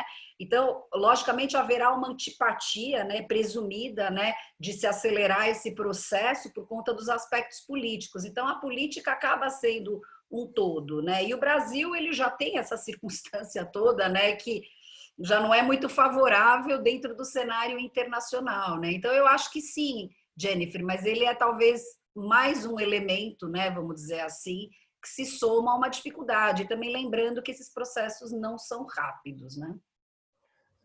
Bom, essa parte específica, eu acho que assim, a ausência da autoridade, com certeza é quase um deal breaker, porque dentro lá eu esqueci qual que é o artigo que fala das decisões de adequação, mas ele diz quais que são os pontos que a comissão avalia quando faz uma identificação se uma outra jurisdição é adequada ou não. E um dos pontos é a existência de uma autoridade independente de proteção de dados, né? De um órgão regulador independente, de uma autoridade independente. A gente não autoridade, quer dizer, esse é um ponto que a gente já não tem. O outro ponto, se a autoridade é independente ou não, a gente ainda vai questionar. Tá? Mas eu acho que esse é um ponto que impacta, mas como a Vivi comentou, a decisão de adequação é muito mais, às vezes, política do que, de fato, jurídica. Vai depender muito, assim, a União Europeia também tem um interesse grande em manter relacionamento com o Brasil e fazer transferência internacional para o Brasil. O Brasil é um mercado enorme. Para muitas empresas é o maior ou o segundo maior mercado do mundo. Não é à toa que foi no Brasil que o Facebook lançou lá o pagamento para o WhatsApp, primeiro mercado do mundo. Uber, o Brasil é um dos primeiros mercados do mundo. Twitter, acho que é o quinto mercado do mundo. Empresas do Reino Unido e União Europeia também tem uma série de operações aqui. Quer dizer, a gente tem um volume de negócios muito grande que também interessa. Interessa para esses países. Agora, óbvio, isso demora, isso não é um processo rápido, isso é um processo que, para países mais organizados, já é demorado. Imagina o Japão, o processo do Japão demorou um monte, o Japão é bem organizado, o japonês é tudo bem organizadinho, tudo certo lá, mas mesmo assim demorou. O do Brasil, com certeza, deve entrar na fila e deve demorar, e sem autoridade acho que fica mais impactado. Mas, bom, eu vou passar a palavra para a Vivi, só vou agradecer, obrigado a todos que me aguentaram até agora. É um prazer estar com vocês, obrigado a todas as perguntas. Quem quiser manter contato, aqui tem um negócio que manda para o meu LinkedIn, ou tem meu e-mail, ou tem meu telefone. E eu vou só um último slide que eu falei que ia ter. Aqui a gente está ainda em época de pré-venda de um livro que eu coordenei, que a Vivi participou também, que chama Temas Atuais de Proteção de Dados. Está em pré-venda na Livraria RT. O site está aqui, é disponível na livrariart.com.br. Tem um cupom de desconto para quem nos aguentou até agora, que é Livraria RT 15 off. Tá? Quem tiver interesse, o livro está bem bacana. A gente tem na pré-venda, acho que mais uns 12 exemplares, que está vendendo um monte. Vivi, para você saber, já estão aí estourando a boca do balão. Mas quem quiser acompanhar, tem lá na Livraria RT. Hoje em dia está na Amazon também, mas acho que na Livraria RT chega mais rápido. Também está mais barato. Então fica aqui o cupom e eu vou passar a palavra para a Vivi. Vivi, obrigado pelo espaço, obrigado pelo convite, para você fazer aí os endereçamentos finais do outro projeto. Legal. Então, gente, como eu falei no início, né, a gente tem detectado cada vez mais a necessidade de nós estarmos a par, né, de todo esse contexto internacional, porque, obviamente, né, majoritariamente, a questão do tratamento de dados se dá onde? Em ambiente web, né, e a gente sabe, logicamente, que não existem as caixinhas separadas, né? Que o nosso sistema hoje ele se interconecta de muitas maneiras. Você está tentando cessar aqui o compartilhamento, Felipe? Tem alguma? Calma aí.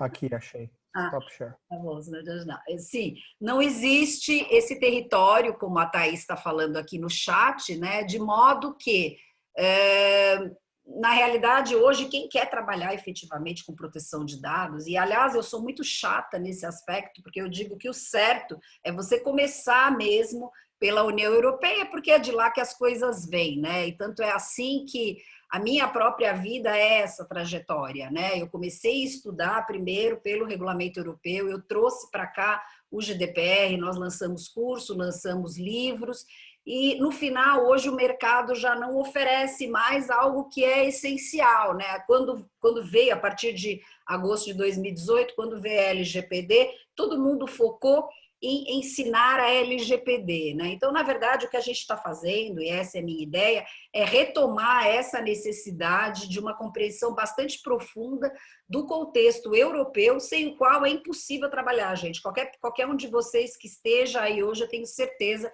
que acaba se valendo das diretrizes, das guidelines que estão lá na União Europeia. E, além disso, como vocês sabem, o mercado também se torna a cada dia tanto mais competitivo, né? Basta ver que o exemplo emblemático, né, foi o anúncio que o Marcel Leonardi fez no LinkedIn e que recebeu lá mais de 2.000 currículos, né? Então, isso é uma coisa praticamente assustadora, né? Agora, essa semana, o AppsiBloom também soltou um anúncio e eu até compartilhei em alguns grupos, assim, todo mundo, eu vou mandar, né? Então, quer dizer, quando aparecem as vagas, né, todo mundo manda, porque sim, esse tema é apaixonante, acredito que a grande maioria de vocês fez uma escolha, né, de ficar justamente nessa temática. E a gente sabe, né? As pessoas também perguntam muito sobre certificações, né? Ninguém melhor que o Felipe para falar sobre isso, né? Talvez depois com mais profundidade, né? Só um detalhe, Felipe, tem uma pessoa no chat dizendo que o cupom Já não está mais válido? Cortaram meu cupom? Sacanagem. Putz, então, depois deixa eu ver se você tem. me manda, Felipe, e eu mando por e-mail para as pessoas que se inscreveram, então. Tá, calma aí que eu vou. Enquanto você fala, eu vou ver se tem um outro aqui. Tá legal. E então, na realidade, a gente percebe hoje que existe essa lógica, né, de você buscar o evidente, né? Isso é uma coisa do mercado, né, de você buscar as pessoas que têm as melhores competências. E hoje, as melhores competências na proteção de dados são as competências em que você consegue, de fato, compreender com profundidade o quê? O contexto europeu, o contexto americano, enfim. É evidente que a gente não pode aprender tudo de uma única vez. Eu tenho certeza que o próprio Felipe, conforme foi fazendo as suas certificações, ele tem até da Ásia, né? Ele foi estudando uma coisa de cada vez, por evidente, né? Então, o nosso propósito nesse novo curso que a gente vai ter, que na verdade ele vai ser muito similar ao curso que nós fizemos de maneira presencial, algumas pessoas aqui que estão aqui assistiram o curso, né, que a gente realizou no segundo semestre do ano passado. A ideia é nós nos focarmos exclusivamente no GDPR com grande profundidade, trazendo toda essa problemática, de que maneira isso impacta a legislação, a nossa legislação, de que maneira impactará os tratamentos especificamente e também a questão da harmonização das legislações, né, de ambas as legislações. E nós vamos também trazer como obrigatório para quem vai fazer a escolha das melhores certificações, a legislação complementar europeia, que normalmente não é falada com tanta frequência, porque as pessoas imaginam que toda a proteção de dados está exclusivamente dentro do GDPR no contexto europeu, e não é verdade. Existem muitos outros diplomas, né? Property Privacy, enfim, tem várias leis LED, que é diretiva, tem várias, né? Tem uma lista. Então, na verdade, a nossa ideia é entregar para vocês o melhor conteúdo que existe. E, de fato, eu não tenho dúvida que será um conteúdo único no Brasil, que é focado exatamente com profundidade. A gente vai ter 18 horas de aula. Nós vamos trazer, por uma questão até pedagógica, né, para facilitar a memorização, porque o GDPR é muito grande, nós vamos trazer em cada uma das aulas atividades práticas em que vocês possam, por intermédio de exercícios, de casos concretos, compreender, né, como é que é feita a aplicação, como é que é feita a interação, principalmente do ambiente europeu, também com os chamados países terceiros, né, a categoria na qual o Brasil se insere. Então, a nossa ideia é essa. Nós dois estaremos presentes em todas as aulas, tal como nós fizemos no nosso curso presencial, que nós tivemos uma única edição. Nós vamos apenas nos alternando por uma questão aqui de também as pessoas não cansarem, né, de você ficar falando horas a fio. Então, nós vamos nos dividir e nós estaremos em todas as aulas juntos, né? Nós estaremos lá para responder todas as perguntas, e assim, quem já é trilheiro raiz, acho que tem um monte de trilheiro raiz. A trilha começou lá no Instagram, e os trilheiros raiz, né, acabaram sendo assim denominados, porque são aqueles que se inscreveram no programa, que é um programa de 4 semanas, né? Bom, em primeiro lugar, meu agradecimento para os queridos trilheiros raiz. Como não tem emoji de raiz, eles põem tipo uma beterraba, mas tudo bem. Esse aí é o... Me pediram aqui sorteio do livro, então a gente vai fazer um sorteio, a Vivi que vai definir como é o sorteio. Eu vou fazer o sorteio do livro, então. Então, peraí, fiquem aí, não saiam, gente. Quem sair não ganha. Calma, calma, vou fazer o sorteio. Então, é o seguinte, os trilheiros raiz, eles terão um desconto especial, gente, de uma coisa única, que eu não sei se vai acontecer de novo, gente, porque o Felipe, na hora que ele começa a viajar... Bom, eu já vou compartilhar essa semana. Eu quero dizer para vocês que as aulas serão das 19 às 21, o que representará dizer o quê? Que será das 23 às 2 para Vivi. Mas vamos em frente, entendeu? Vamos, porque conhecimento acima de tudo. O Felipe, quando a coisa liberar, a primeira coisa que ele vai fazer, ele vai dar um pulo em Londres, entendeu? Eu já tô precisando manter os contatinhos lá. Todos lá em Londres. Então, gente, façam o curso, façam. A gente vai abrir as inscrições na segunda-feira, 8 horas da manhã, Brazilian Time, entendeu? Então já fiquem... BRT. Totalmente. E a gente vai encerrar também com 30 alunos. Eu já falei, gente, não adianta querer mais, não insistam, não é blefe. Os trilheiros raiz sabem que isso não é técnica de venda, que não, eu fechei mesmo o carrinho, teve gente que pediu lá, implorou, esperneou, alguns que choraram muito, amoleceram o meu coração e eu deixei entrar mais uns 2 ou 3. Mas, de fato, no mesmo dia, começou e fechou. Vocês podem acessar o site da Next Law Academy, quem quiser digitar aí eu agradeço. Vocês vão encontrar basicamente todas as informações. As aulas serão todas, como eu mencionei, ao vivo, não serão gravadas, vão ser 3 horas de aula. Em vez da gente fazer em 4 semanas, a gente vai fazer em 2 semanas, porque a gente vai fazer em 3 vezes por semana aulas de 3 horas e não de 2 horas. Então, vai ser uma imersão de 2 semanas. Vocês vão ter atividade para vocês lerem em casa, para vocês fazerem. Vão ser 2 semanas e começa exatamente isso. Segunda, quarta e sexta, a partir do dia 27. Mas as inscrições são na segunda-feira, dia 20, às 8 horas da manhã. E trilheiros terão desconto, como eu falei, né? Então, quem é aluno da Next Law, gente, que vocês não têm ideia, entendeu? O que acontece nos grupos de WhatsApp. É brinde, é curso grátis, é uma maravilha, viu, Felipe? Eu sou muito coração mole. Eu sei, você dá aula todo dia de manhã, tá louco.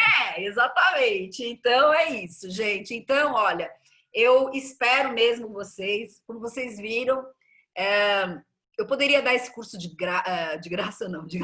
Eu poderia dar esse curso sozinha, né? Porque eu tenho a certificação, 2 certificações sobre esse conteúdo, né? Que é enfim, a europeia da EAPP e tem o Maastricht também, né? Que são 2 certificações boas que cobrem essa lógica da legislação por inteiro, né? Da União Europeia. Mas eu fiz questão, gente, de entregar além do que eu posso, entendeu? E por essa razão eu convidei o Felipe para esse presente para vocês, entendeu? De nós entregarmos. Gente, não existe nada igual no Brasil, desculpa, entendeu? O Felipe é top demais, entendeu? Então, a nossa ideia é a gente estar lá junto para isso. Tá bom, querido? Sobre o desconto, sobre o sorteio, quer dizer, tô meio atrapalhada hoje aqui. Sobre o sorteio. Bom, então eu vou fazer aqui uma... Deixa eu fazer aqui Bom, uma... enquanto a Vivi pensa no sorteio, eu vou dar 2 avisos para quem não participa ainda. Eu tenho 2 projetos paralelos que são completamente gratuitos para quem tá interessado nesse mundo de privacidade. Um é o Privacy Book Club, não sei se quem está aqui acompanha, mas para quem quiser acompanhar, é um clube do livro sobre privacidade, não é um clube do livro com livros técnicos, na verdade são livros ou não ficcionais ou livros ficcionais, mas que todo mês a gente lê um livro em português e um livro em inglês e faz depois uma reunião no final do mês para discutir um pouco essas leituras. Quem tiver interesse pode seguir lá no Instagram, é @privacybookclub. Lá tem todos os livros que a gente vai ler, lá tem as inscrições de quando são as reuniões, é bem bacana. E um segundo projeto é que eu faço lá junto com o Luiz Fernando Chaves e o Paulo Vidigal um negócio que chama Privacy Quiz, que é basicamente um quiz semanal que a gente lança todo sábado. É sábado. Não façam não, gente, é muito difícil. Que nada, é só perguntinha fácil. Que horror! Só perguntinha moleza. O Privacy Quiz é assim, perguntinha batata, todo mundo sempre acerta todas, todo mundo gabaritando. Então, quem quiser, sempre... O povo sai de lá... Trauma. Tudo para terapia, Felipe. Não, gente, é para vocês se divertirem. Aqui não é para acertar, é só para se divertir. Tá? Então, quem quiser... saber o seguinte. Vamos lá. Então, vamos lá para o sorteio. Tem alguém que faz aniversário no mês de maio? Eu? Microfone, eu não tenho como saber, o Felipe tá fora.